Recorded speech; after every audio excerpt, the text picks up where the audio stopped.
Hello, hello, hello, and welcome to the wonderful Wednesday broadcast of Miss Hope's Reading Hour.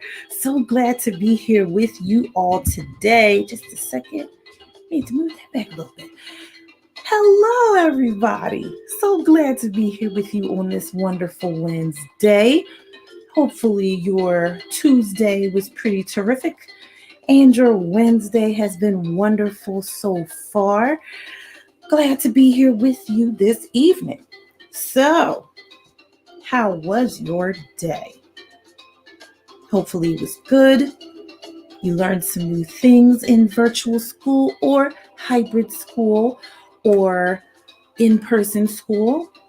I don't know where people are viewing from. So, many of my young friends may be going to school in different ways. So, regardless of which way that you are going to school, hopefully you have had a wonderful day today. So, happy Black History Month. Remember, we are still in Black History Month.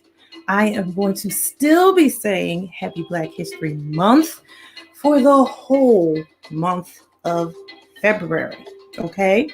Also, Happy Love Month. You know that Monday is Valentine's Day. Of course, every day can be Valentine's Day. Isn't there a song like that? That every day is Valentine's Day? But you don't need one day to show people that you love them or show your love for different things that you love. You don't need one day for that. You can tell people you love them every day of the week, 365 days a year, 66 on the leap year, and you can tell them anytime, I love you. I love you so much. I do love you. Oh, wait a minute. I'm sorry. Our ambiance had a bit of an advertisement. Oh, well. So we have to wait until that passes. Once it does, there won't be any more. That was surprising. Usually our ambiance music does not have advertisements. This is what happens when we are live, okay? Anywho, talking about love, telling people that you love them whenever you want. And today is not Valentine's Day, but I will tell you, I love you. And I do. I mean that. I mean that sincerely. I love that you are here on Mondays, Wednesdays, and Fridays.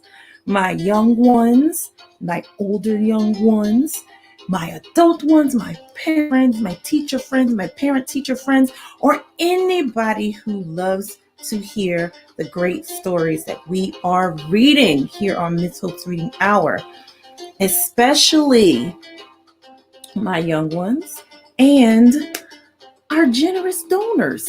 Thank you so much for your donations. I appreciate them so much. Miss Hope's Reading Hour appreciates them so much because, wait a minute, I'm going to try to do this all at one time. Try to do it. Oh, look at that. Those are new books. That's what they are. These are new books, and they are here because of your generous donations. That's why we have, oh, wait a minute. You heard that? Hit the floor. So that is why those books are here. And most of the books that we have gotten on Miss Hope's Reading Hour because of your generous donations, okay? Now to the books that we are reading today. Excuse me, let me sit up. Oh goodness, what is happening on Miss Hope's Reading Hour? A little butterfingering, okay? So the first two books that we are reading today are new. They are from the new shipment that came yesterday, which is what I just picked up and showed you. So we will be reading today about, oh, wait a minute. Before we go there, you know what we got to do? Got to do the business of Miss Hope's Reading Hour. So the wonderful music that you hear, And the books that we will read today, unfortunately, Miss Hope and Miss Hope's Reading Hour do not own the rights to them, but they are here for your listening and reading enjoyment, okay? Also, as you saw that big pile of books that I just picked up, okay, that are new, that came in yesterday, right down here in this ticker, if you would like to add to those books, you can donate. Donate as many times as you like, no matter how big or how small your donation, it all goes toward the Miss Hope's Reading Hour Library. You can donate via Cash App, or you can donate via our email address with digital gift cards, or you can contact me if you would like to send books straight to me, okay? All that information is down here in the ticker, all right? Now, let's get to the first two books that we're going to read. If you saw the teaser earlier today, we are reading about African women who help the environment. Remember, I told you it is Black History Month, but unfortunately, one thing that I find a lot of times here in the United States, when we celebrate Black History Month, we don't always talk about the contributions of people on the continent of Africa. And I would like to do that. Since I have you here, I might as well, right? So we will be talking about two women who worked to help the environment. Now, let us get to our first book. Our first book is called Wangari's Trees of Peace. Wangari's Trees of Peace. This book is by Jeanette Winter, and it is a Houghton Mifflin Harcourt book, Wangari's Trees of Peace. The next book is called One Plastic Bag. Isatu Sise and the Recycling Women of the Gambia. This book is by Miranda Paul. I think we have read a book by Miranda Paul before. Illustrations by Elizabeth Zunan. One Plastic Bag. We will be reading this book. And of course, my friends, we're almost done. We're almost there. We will almost know who stole New Year's Eve. There's still so many clues, so many questions. Let me show you, okay? Let me show you. This is all we got left, y'all. This is it, right here.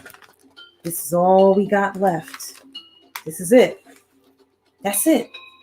We're so close to finding out how all of these clues fit together. We'll get to it, okay? Now, let us get to our first book, Wangari's Trees of Peace by Jeanette Winter.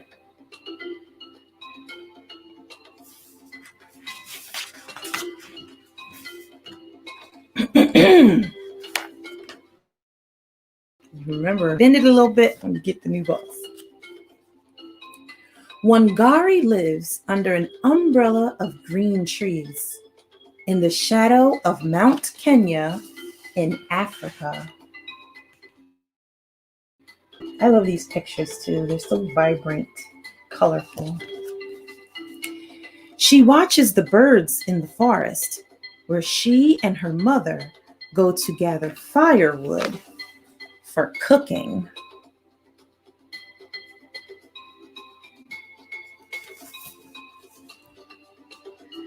And she helps harvest the sweet potatoes, sugar cane, and maize from the rich soil. So maize is another word for corn.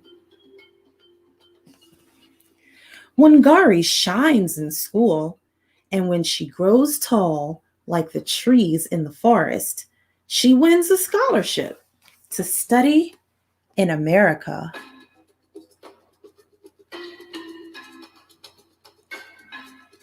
That has to be pretty exciting.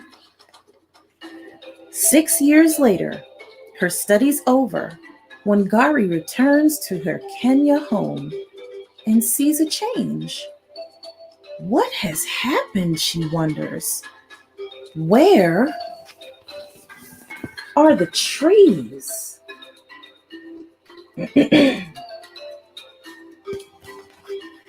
Wangari sees women bent from hauling firewood miles and miles from home.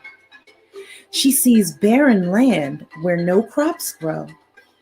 And where are the birds?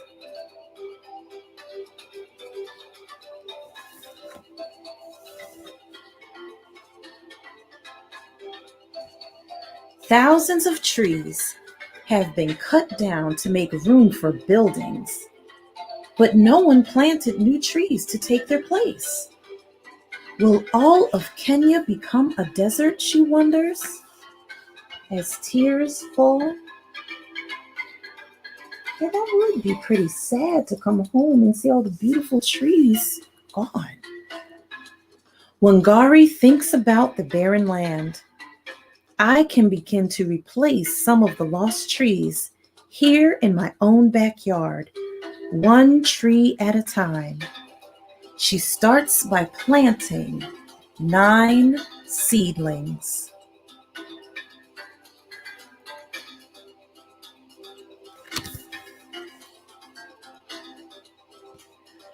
Watching the seedlings take root gives Wangari the idea to plant more, to start a farm for baby trees, a nursery. In an open space, she plants row after row of the tiny trees.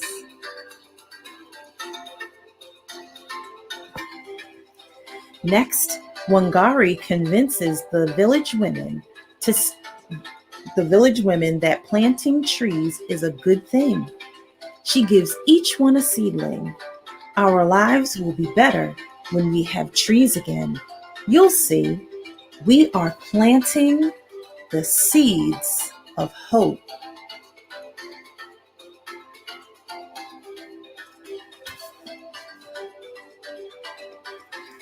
Women spread out over their village, planting tiny seeds in long rows, like a green belt stretching over the land.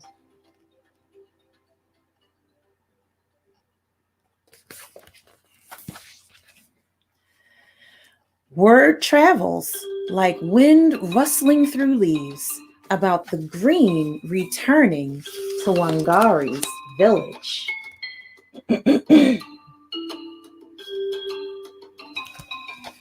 Soon, other women in other villages and towns and cities in Kenya are planting long rows of seedlings too.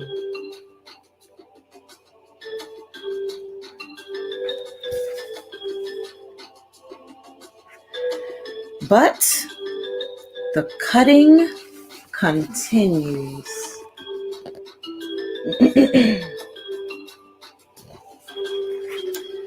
Wangari stands tall as an oak to protect the old trees still remaining. We need a park more than we need an office building.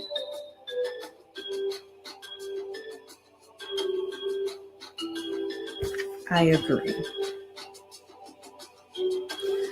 The government men disagree. Wangari blocks their way, so they hit her with clubs.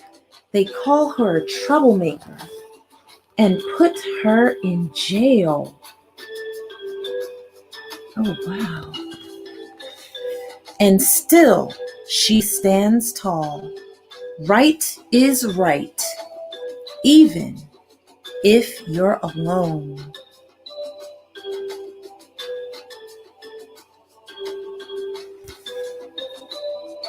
That is also true. But Wangari is not alone. Talk of the trees spreads all over Africa like ripples in Lake Victoria. They're still planting. More women hear the talk and plant even more seedlings in longer and longer rows. The seedlings take root and grow tall until there are over 30 million trees where there were none. 30 million. That is amazing. The umbrella of green in Kenya returns. Women walk tall, their backs straight, for now they can gather firewood closer to home.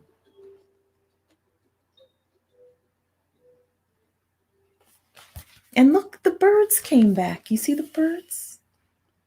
Because the birds need trees. The land is no longer barren. Sweet potatoes, sugar cane, and maize grow again in the rich red earth.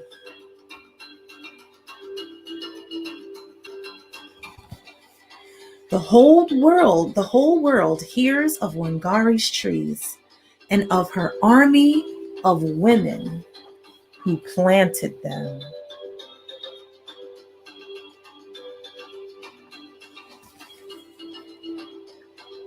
The end. Wow. Oh, no. Sorry, I'm wrong. That's the problem with new books. The pages stick together. And if you were to climb to the very top of Mount Kenya today, you would see the millions of trees growing below you. And the green Wangari brought back to Africa.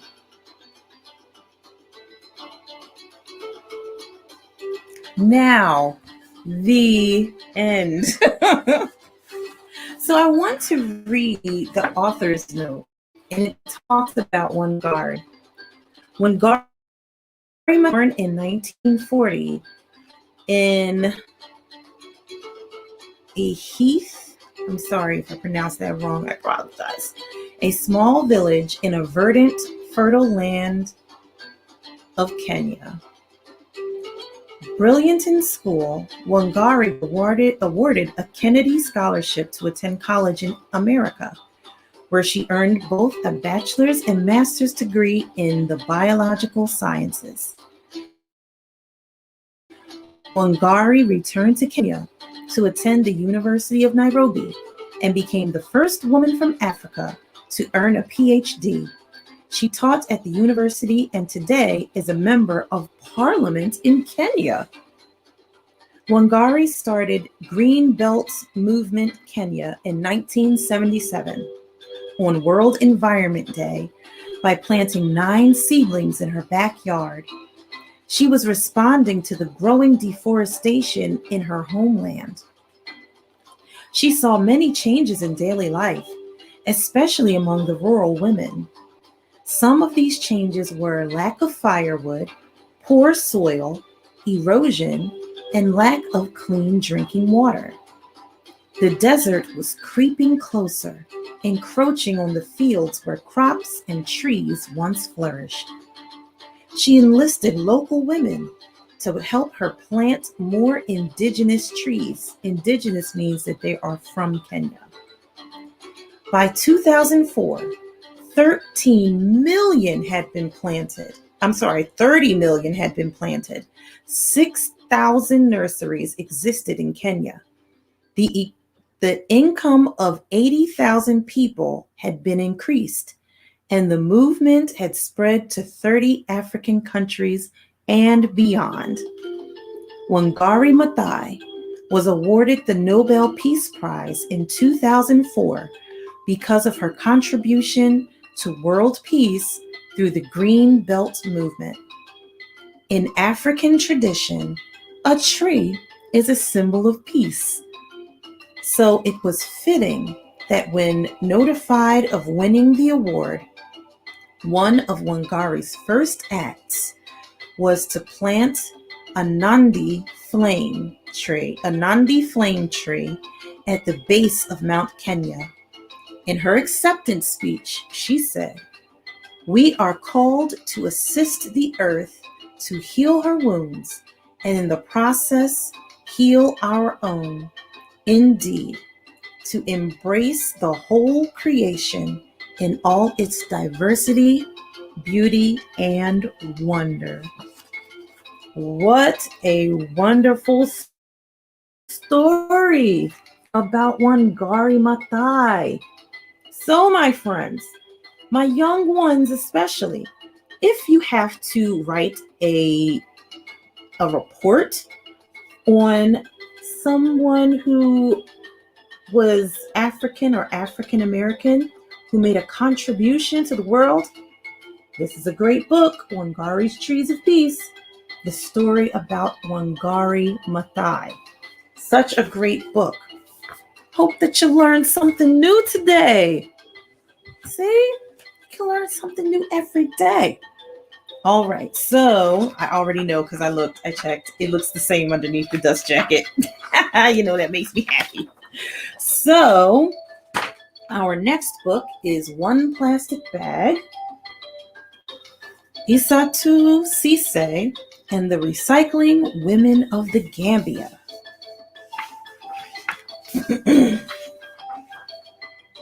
Oh, this is a Millbook Press book.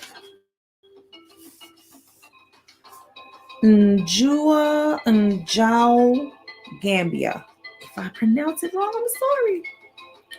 Isatu walks with her chin frozen. Fat raindrops pelt her bare arms. Her face hides in the shadow of a palm leaf basket, and her neck stings with every step. Warm scents of burning wood and bubbling peanut stew drift past. Her village is close now.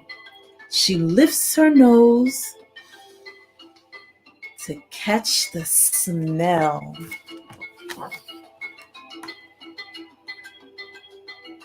She has a big basket on her head. There are many women in Africa today that still carry things from the store or from town back to their villages with those baskets. The basket tips. One fruit tumbles, then two, then 10. The basket breaks. Isatu kicks the dirt. I mean, I guess you would too if you walked all that way and then your basket breaks. Like, oh man. Something silky dances past her eyes, softening her anger. It moves like a flag flapping in the wind and settles under a tamarind tree. Isatu slides the strange fabric through her fingers and discovers it can carry things inside. She gathers her fruit in the bag. The basket is useless now. She drops it, knowing it will crumble and mix back in with the dirt.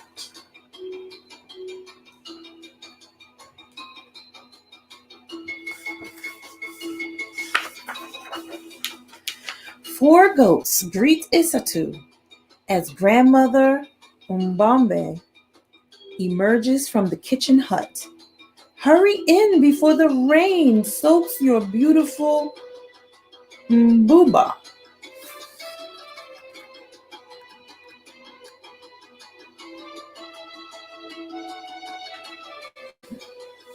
Isatu scurries in, and grandmother serves spicy rice and fish. Ooh, that sounds good. Rain drums on the creaking aluminum roof. I I broke your basket, Isatu confesses. But I found this. Plastic? Grandmother frowns. There's more in the city.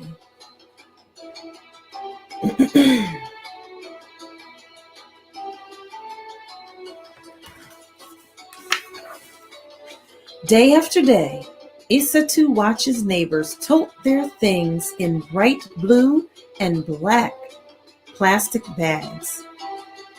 Children slurp water in wanjo from tiny holes poked in clear bags.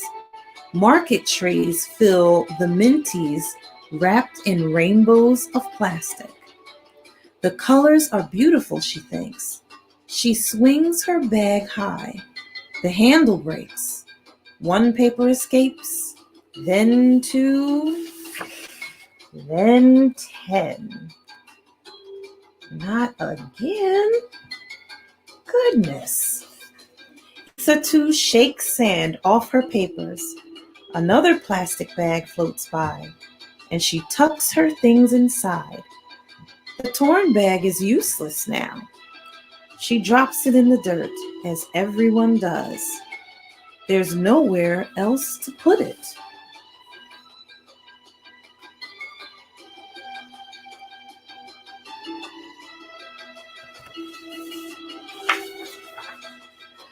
Day after day, the bag she dropped is still there.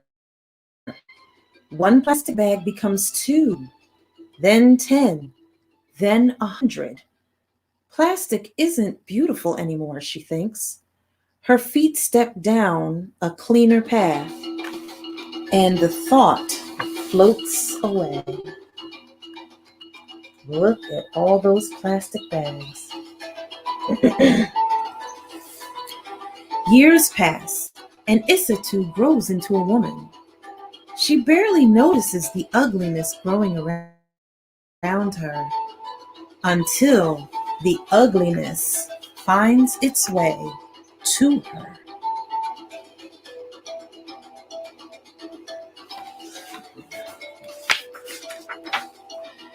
Isatu hears a goat crying and hurries toward grandmother's house. Why is it tied up? Where are the other goats?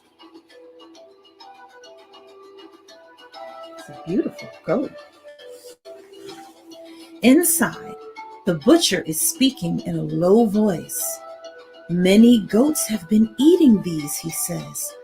The bags twist around their insides, and the animals cannot survive. Now 3 of your goats and so many other goats in the village have died. Grandmother Mbombe's powerful shoulders sag. Isatu must be strong and do something. But what?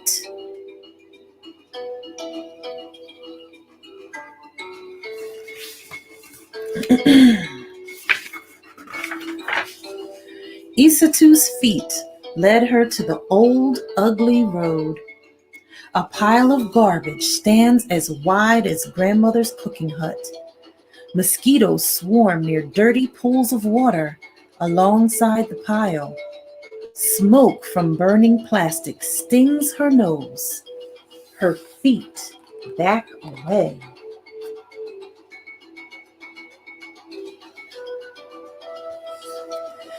Goats scamper past. They forage through the trash for food. Her feet stop. She knows too much to ignore it now. Holding her breath, she plucks 1 plastic bag from the pile, then 2, then 10, then 100.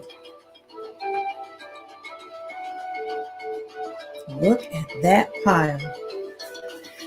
I bet you many of us have seen stuff like that. What can we do? Isatu asks her friends. Let's wash them, says Fatima, pulling out almost soap. Maram grabs a bucket, and Incha fetches water from the well. Peggy finds clothespins, and they clip the washed bags on the line. I wonder what they're going to do with them. As the bags dry, Isitu watches her sister crochet. Can you teach me?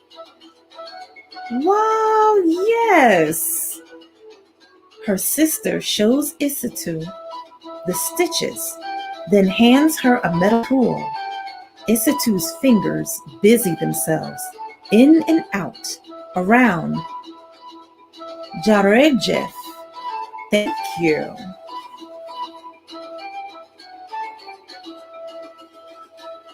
Crocheting is pretty fun. Taught myself how to crochet. Isitu finds a broomstick and carves her own tool from its wood. What's that for? Fatima asks. Isitu pauses. She and Peggy have an idea. But will their friends think it's crazy? Will the idea even work?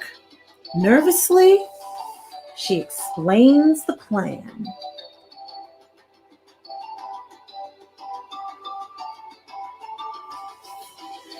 One friend agrees to help, then 2, then 5.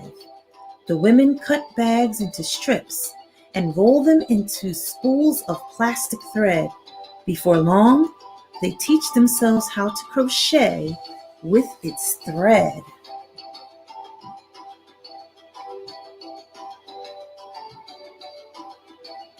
That is pretty cool.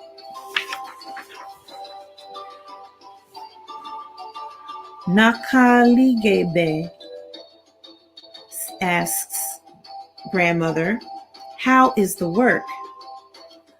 Ndanke. I hope I'm pronouncing this right. Answers Isitu, slow.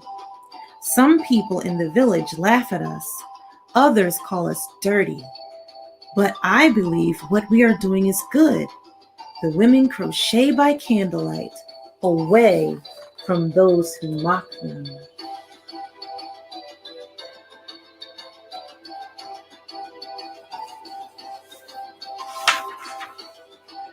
Until a morning comes when they will no longer work in secret. Fingers sore and blistered, Isitu hauls the recycled purses to the city. One person laughs at her, then 2, then 10, then what? Let's see. One woman lays Dalasi coins on the table. She chooses a purse and shows it to one friend, then 2, then 10. Soon, everyone wants one. They are pretty nice. Isitu fills her own purse with Dalasi. She zips it shut and rides home to tell grandmother she has made enough to buy a new goat. Wow. When she passes by the pile of rubbish, she smiles because it is smaller now. She tells herself one day it will be gone and my home will be beautiful. And one day,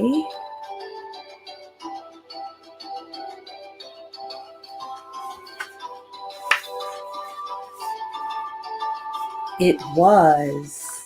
Look at that. What beautiful land.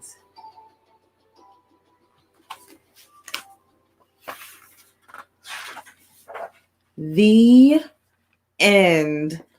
Now, see, this is a new book. I should have looked at the back because look at this. A glossary and pronunciation guide. Should have read it myself. So there's another author's note in this one. I want to read it to you. Oh, you know what? I pronounced a lot of them right. Pat myself on the back. All right, so author's note. I first traveled to the Gambia, West Africa in 2003 as a volunteer teacher. I had an amazing experience, but something threatened to ruin my memory of it all.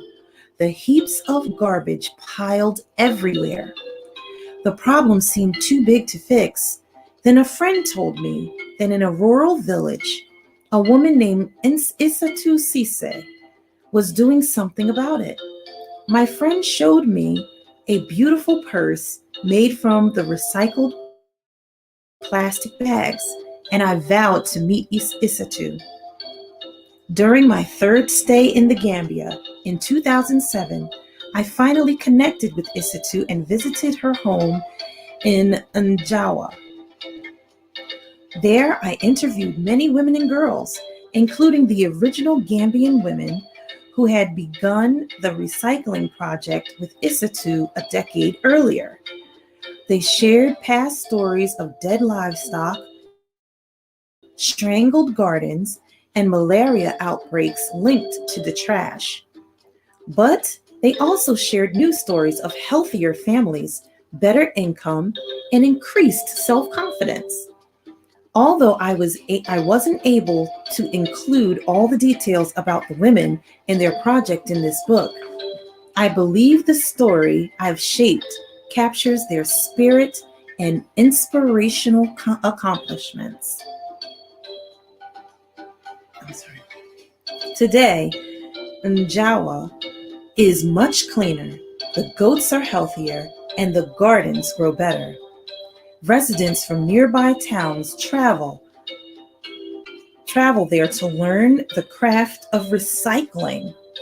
People from around the world continue to purchase the recycled plastic purses, and the women contribute some of their earnings toward an empowerment center where community members enjoy free health and literacy classes, as well as learn about the dangers of burning plastic trash. In 2012, that center also became the home for the region's first public library.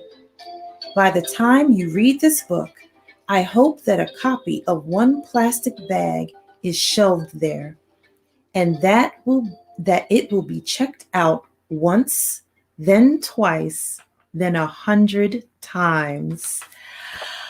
Oh, that is so wonderful. One Plastic Bag. The one thing that I really love about both of our first stories that we read today is that these women in Africa saw a problem.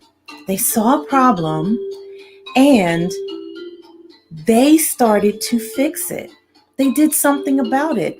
They didn't get a whole group of people. Only one person started. Wangari started with planting trees in her own backyard. And Isatu, she started with noticing her friend crocheting. And she went to her friends and said, well, what can we do? And then they all started working together. So again, my young ones, you need to write a report for Black History Month. One Plastic Bag, the story of Isatu Sise and the recycling women of the Gambia. And this also talks about the importance of recycling. Because a lot of times when you have a plastic bag, you don't think about what happens to it when you throw it away. But when they pile up, water piles in them. Maybe there were food scraps in it. And then once that goes bad, then flies come around, mosquitoes come around with a lot of water that gets caught in the bags. And all of those things can be bad for the environment. Because remember, it was bad for the crops because it was polluting the crops. It was making the goats sick. A lot of things happened because of all of that trash piling up. So the women found a way to recycle them and to help their community. Good for you. Round of applause, ladies. Round of applause. So thank you, Asa Kamaro. Thank you so much for joining us and listening to these stories today. If you would like to subscribe to our YouTube channel, or you can join us on Facebook at Miss Hope's Reading Hour. That would be awesome. So now, you know where we're going, friends. You know where we're going. You hear the music? You hear it? We're going because we got to find out. We got to know, okay? The last time we were reading from Who Stole New Year's Eve, I was really close to reading ahead of you guys. I said, no, I'm not going to do it. I don't want to do it. I want to do it, but I'm not going to do it because I gotta read it with you all. And we all have to find out together who stole Ice Eve Henry's birthday ice sculpture and all 18 of the other ice sculptures for the Ice Carnival in College Springs, Pennsylvania. We got to find out. So we are in chapter 21. On Monday, on our Marvelous Monday, we were in chapter 19 and 20. So even though Alex thinks that Professor Enzo Olivo is the crazy professor who's giving the tips to his mother at the police station, they're not necessarily sure it's him. He didn't say that it was him, but he's not sure. So Alex has shared his Alex, Sophie, and Eve, all of them shared, the clues that they came up with, talking to the neighbors and all that stuff. Now, before we ended chapter 20, someone called to speak to Eve, and they told her, this is what they said. I'm going to read you what they said. Eve set down her phone. They called her cell phone because she put it on the flyers that were advertising, if you saw what happened to Ice Eve, call this number, okay? And her number was put on the flyer for the pet costume parade that's taking over for the Ice Carnival because all the ice sculptures were stolen, okay? This is what happened. Eve set her phone down and looked at me, then at Sophie, then grinned. You guys, she said, this is so exciting. I love detecting. Only, where's the house that's under construction on Groundhog Boulevard? Because whoever it was that just called says that's where we can find the missing lady. Who is the missing lady? It must be Ice Eve. We're in chapter 21, okay? The three of us practically tripped over each other running up the stairs from the basement. At the same time, Eve was telling us about the phone call. The person had a breathy voice. Maybe whoever it was trying to disguise it. I don't know for sure if it was a man or a woman or a little kid even, Eve went on. Where is this house? By then, we were in the front lawn, grabbing our coats and boots. It's only around the corner. I stuffed my hands into my gloves, but I better call my mom. Eve shook her head. That was the other thing the person said. No grown-ups.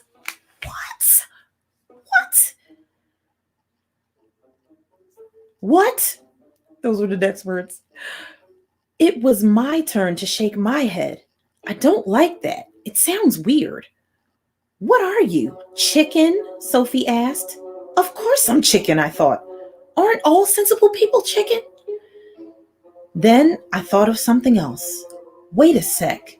They said missing lady, not ice sculpture or anything like that.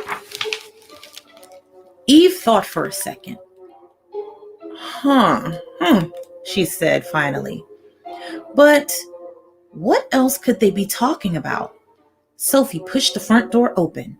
Bye, Mom. We're going outside for a while. You're a grown-up, so don't try to follow us. Take Byron with you, Miss Sakura answered. And in the same instant, Sophie's 7-year-old brother came flying down the stairs as if he'd been tossed.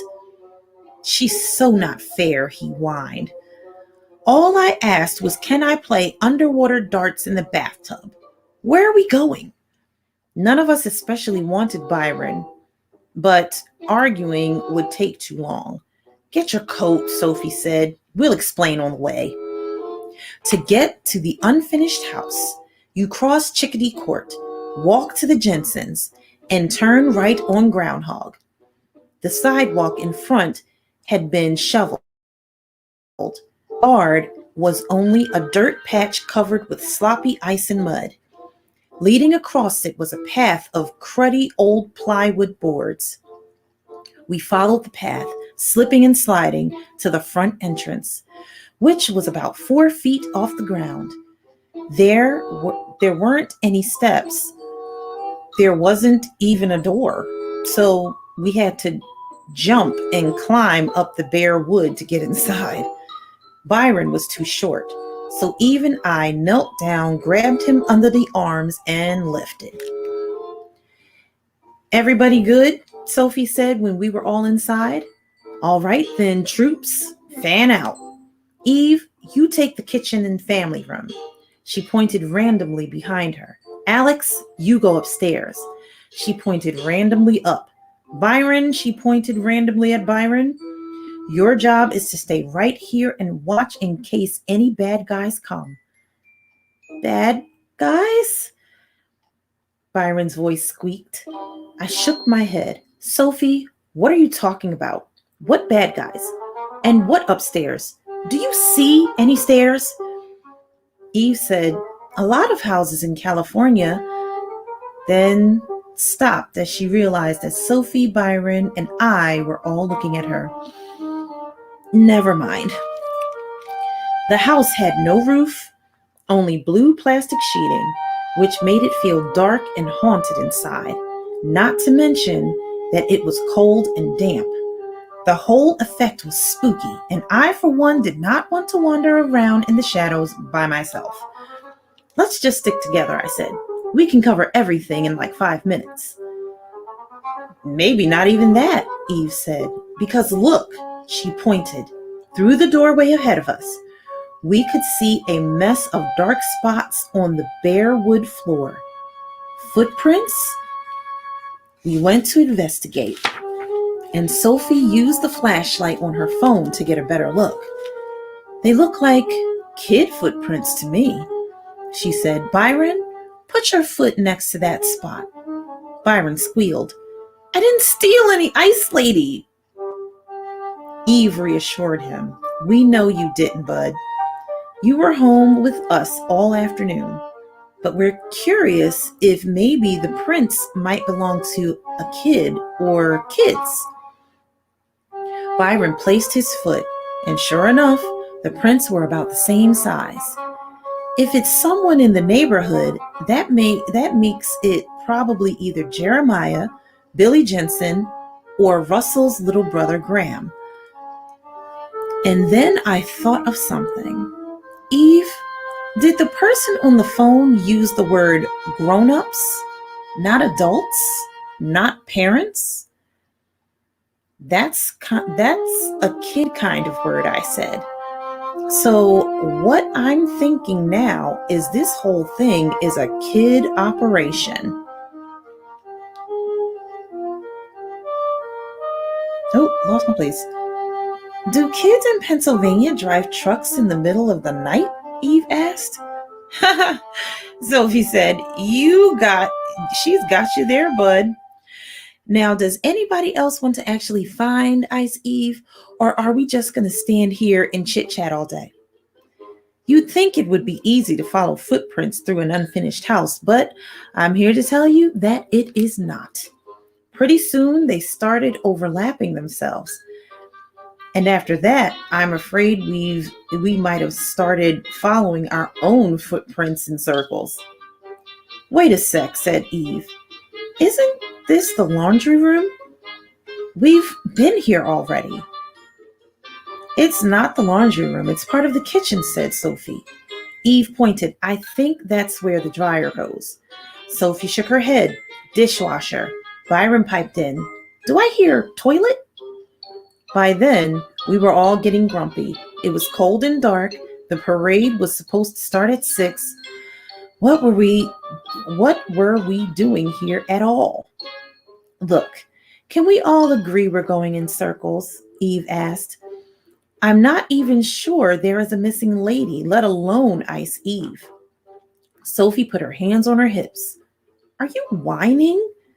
Eve opened her mouth, but I spoke first. Expressing your opinion is not whining. Sophie started to say something, but from behind us came a sound like wood slapping wood. Crack! Was it somebody climbing into the house the same way we had? Who? And after that, there were 3 more sounds, all of them louder than the first. Crack, crack, crack! That startled us all so much. We did the dumbest thing possible. We scattered. And now, guess what? Each of us was alone in the shadows in the spooky, dark, unfinished house. My first thought was to yell, but I didn't want whoever had just joined us to know where I was and come after me. Then, out of the corner of my eye, I saw a purple shadow moving through what might be the living room. Very slowly, I turned toward it, hoping to see better without attracting attention, but I couldn't. Should I follow it or run away? In the end, I didn't have to decide because someone screamed, Sophie! Sophie was the bravest person I had ever met. So if someone was scary enough to make her scream, the smart move would be to run fast in the opposite direction. But what kind of friend does that? I'm coming, Sophie! I hurried blindly toward her voice, bouncing like a billiard ball off half-built walls, and finally tripped over Byron, who was coming from the opposite direction. Clatter, thud, grunt, ouch! Now the 2 of us spun around and kept going. 2 steps later, we hit something hard, which promptly fell to the ground. Bang! And after that, there was no sound, but thumping hearts and panting. What happened? Byron squeaked. Did we find Ice Eve? The answer came in a beam of light from Sophie's phone flashlight. Aimed at the floor, it shone first on a pair of painted pink lips, painted blue eyes, and finally a whole bunch of painted blonde curls. I only recognized that face. I not only recognized face, I knew where I could find 10 more exactly like it. She's 11 ladies dancing, Byron cried. And she scared the what's-it out of me when I ran into her, too, said Sophie. Like the other human 12-day decorations, drummers drumming, pipers piping, lords a-leaping, maids a-milking, and the ladies dancing are sort of like giant paper dolls, except they're made out of heavy, thick plywood. That's why when Byron and I slammed into this lady in the dark, she made so much noise hitting the floor. So she's the missing lady? Eve had come up behind me. It was never Ice Eve at all. I guess, I said. Eve said what we were all thinking. Why would anyone move her out of the Blancos' front yard? I have no idea.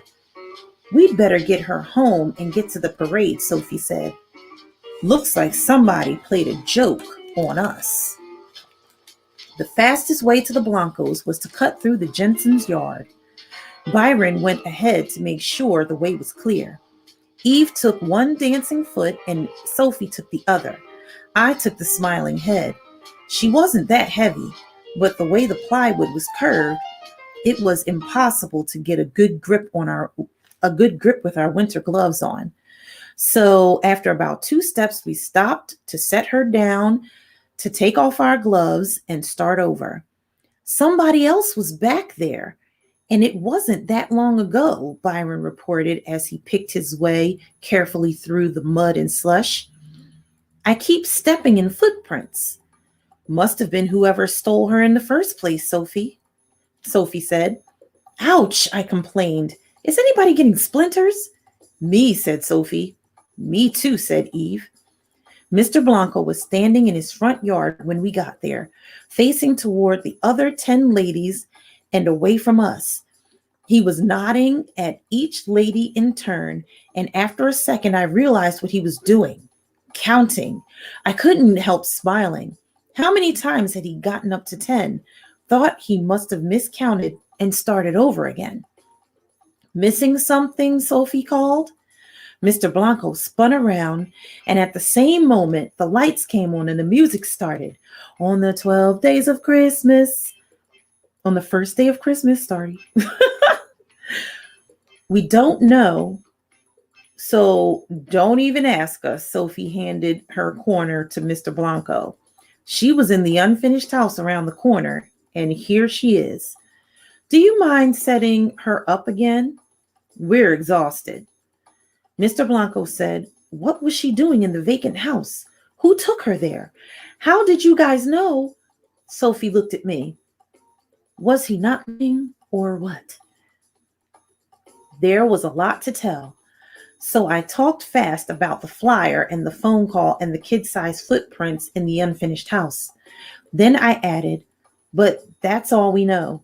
Do you need help setting her back up? I can do it. Mr. Blanco took the lady dancing from me and Eve, then balanced her on an edge on the ground. I'm just glad she's back. Thanks. You're welcome, I said. Sophie tugged my arm. Come on, we can't exactly be late to our own parade. Oh, and Alex, Eve reminded me as we took off for our houses. Don't forget to bring my birthday present too. You know, my new Frisbee.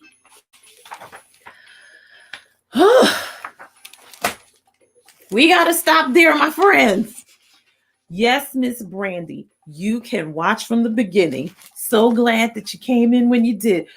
Oh my goodness. Now we're back with the decorations. It's not the animal ones now.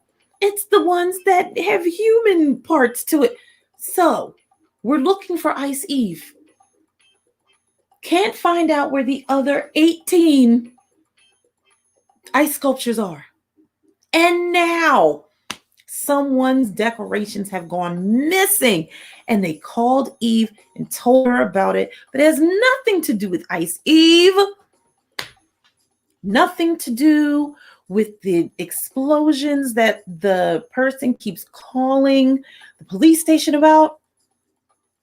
This thing is going to blow up big in the end. I just believe it. I know it. Okay. Well, my friends, we are at the end of Miss Hope's reading hour today. I'm so glad that I got to be here with you on this wonderful Wednesday. Read about these wonderful women from Africa who care so much about our environment and their homeland, and getting exacerbated, okay, by what is going on in Chickadee Court in College Springs, Pennsylvania, while we are trying to find out who stole New Year's Eve. Well, until our fabulous Friday, have a thankful Thursday, and I will see you right back here on Miss Hope's Reading Hour. Until then, my friends, see you next time.